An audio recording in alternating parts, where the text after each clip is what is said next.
इस थर्मोडायनामिक्स के सवाल में हम ये बात करते हैं कि क्या सिचुएशन होगी। तो हमारे पास तीन सिचुएशन दे रखी है। एक चैम्बर दे रखा है, उस चैम्बर में गैस है, इसका टेम्परेचर टी नॉट है, वॉल्यूम वी नॉट है, नंबर ऑफ मोल्स एन है।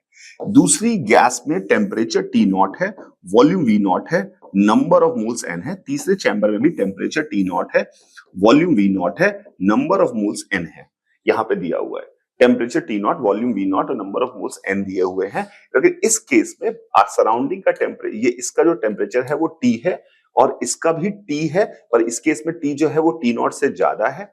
इस केस में टी जो वॉल का टेम्परेचर है वो लेस देन टी नॉट है, और इसमें जो है वो T equal to T naught है। जितना भी मैं सिखाना चाहता हूं वो मैं ऑनलाइन के थ्रू हर जगह पहुंच जाऊं, और मैं इसकी पूरी कोशिश कर रहा हूं इस साल से। इसीलिए मैं फुल ईयर कोर्स ला रहा हूं, क्लास 11th का, क्लास 12th का और ड्रॉपर का, for JEE advance and mains.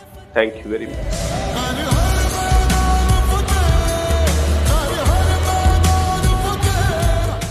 तो ये तीनों गैसेस में हम आपस में पीवी इक्वल टू एनआरटी नहीं लगा सकते, क्योंकि तीनों की सिचुएशन अलग अलग है। तो तीनों गैसेस डिफरेंट सिचुएशंस में है। अब आपने कहा प्रेशर का मतलब क्या होता है? प्रेशर का मतलब होता है मॉलिक्यूल टकराते हैं, उनका मोमेंटम चेंज होता है और वो एक फोर्स लगाते हैं, और वो फोर्स जो है वो मेजर करता है कि प्रेशर कितना है। तो और वेलोसिटी जो आपको पता है वो मॉलिक्यूल की, वो टेम्परेचर रिप्रेजेंट करता है। तो जब यहाँ पर मॉलिक्यूल टी नॉट से, इस केस में जो स्टेबल इक्विलिब्रियम स्टेब्लिश हुआ होगा, इसमें मॉलिक्यूल यहाँ पे जो जिस स्पीड से जा रहे होंगे उससे ज्यादा स्पीड से लौट रहे होंगे, उससे ज्यादा स्पीड से लौट रहे होंगे। इसका मतलब क्या हुआ कि चेंज इन मोमेंटम जो इसमें आएगा वो आएगा m into V naught plus v1, which is more than 2m V naught, जो 2m वी नॉट से ज्यादा है। और इस केस में अगर हम बात करें तो वी नॉट से जाएंगे और वी नॉट से ही लौटेंगे, क्योंकि सेम टेम्परेचर से यानी सेम स्पीड से लौटने वाले। तो इस केस में चेंज इन मोमेंटम जो आएगा वो 2m वी नॉट आएगा। सिमिलरली इस केस में जो आएगा वो M V naught plus V two, जो भी आ रहा होगा, कम स्पीड से लौटेंगे तो उसका momentum change 2m V not से छोटा होगा।